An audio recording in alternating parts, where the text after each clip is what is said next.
Welcome back to the show. We're going to be talking about the qualified dependent status. What qualifies a person to be claimed as your dependent? I use the SAR method. The SAR method is you have to provide more than 50% of the person's support. You also have to determine whether or not the person is the adequate age. You also have to know whether or not the person was a resident in your house and what is your relationship to that person. Let's start off with support.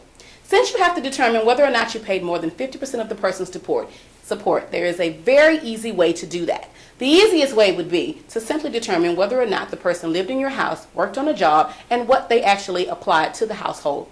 For instance, if you're a mother and you have a 23-year-old child and that child works, however, you pay the mortgage, you pay the electricity bills, and etc., then you're definitely paying more than 50% of that person's support. So you get a check in the support box.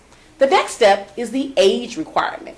Is this person under the age of 18, or is this person 24 years and old and a student, or is this person 24 years and older and they have a qualified disability and they have to be permanently disabled? That doesn't mean that little Johnny goes out and breaks his leg in the street and he's disabled. That means this person has been qualified as a disabled individual. Now, for those of you who have college students, that's one of the most important things. Those students are still considered your dependents as long as you are providing more than 50% of their support.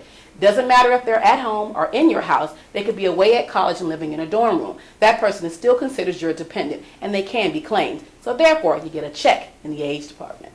Also, you want to check the person's residency. And as I stated with college students, they do not have to necessarily be in your home because they could be away at college. But for all others, these persons should have lived in your home at least 6 months out of the year to satisfy the requirement for residency. So if that's the case, you get a check in the residency department. The final criteria in determining whether or not a person is a qualified dependent is the relationship. This can be the most difficult task of all because at many times the people that live in our homes may not be an actual related individual. That is, it may not be your son, your daughter, your niece, or your nephew. However, they still may qualify as a dependent. So what you need to do is go back and look at the other three and determine whether or not you qualify in all of those areas. If this person is related to you by marriage, say they're a stepdaughter or a stepson or even a stepniece, those people still may qualify as a qualified dependent. So if they do, you can put a check in that last box. And therefore, you have determined these people are qualified dependents for you. And you can carry them on your tax return without problems. When we come back, we're going to have a question from one of our viewers who wants to know exactly this.